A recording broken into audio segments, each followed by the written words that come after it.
আমরা যেই অন্তর্বর্তীকালীন সরকারকে সমর্থন দিয়েছিলাম দেশে একটি সুষ্ঠু সুন্দর নিরপেক্ষ নির্বাচন করার জন্য, দুঃখজনকভাবে সেই অন্তর্বর্তীকালীন সরকারের সময় শিশুদের হামের টিকা গত কয়েক বছর ধরে বিদেশ থেকে আমদানি করা হয়নি।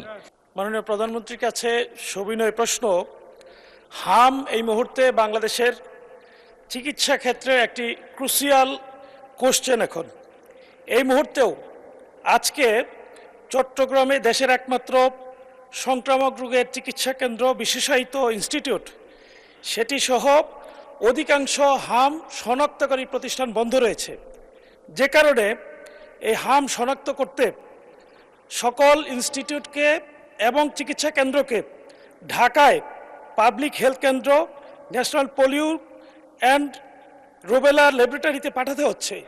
এই মুহূর্তে টিকার যথার্থ হওয়ার পরেও চিহ্নিত করতে রোগীদেরকে অপেক্ষা করতে হচ্ছে।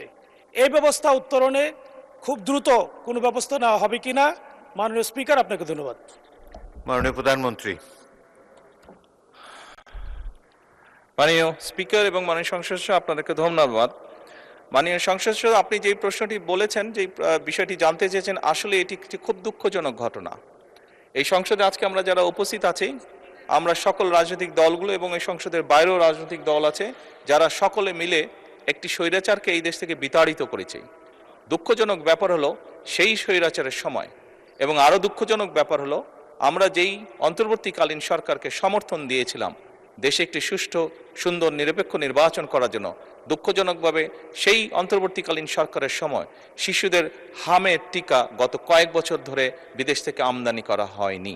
এবং স্বাভাবিকভাবেই যখন এই সমস্যাটি দেখা দেয় খুব দ্রুততার সাথে, এখানে আমাদেরকে বলতেই হবে মাননীয় স্পিকার, ইউনিসেফ আমাদেরকে, বাংলাদেশকে অনেক হেল্প করেছে এই ব্যাপারে।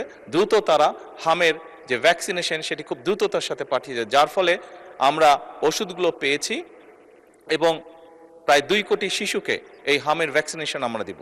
মাননীয় সংসদ সদস্য, আপনি যে প্রশ্নটি করেছেন যে টেস্ট করার যে কিটটি, এটির স্বল্পতা রয়েছে, সঠিক। এটির ব্যাপারেও সরকার কাজ করছে। এর মধ্যে অনেক কিট এসে পৌঁছেছে। খুব সম্ভবত একটি কিট দিয়ে বোধহয় 3টি শিশুকে টেস্ট করা সম্ভব হয়। 3টি টেস্ট করা যায় একটি কিট দিয়ে। কিছু কিট এই মুহূর্তে খুব সম্ভবত ঢাকার কাস্টমসে আছে, এয়ারপোর্টে আছে, সেগুলো আমরা দ্রুত ছাড় করানোর ব্যবস্থা ইনশাল্লাহ করছি।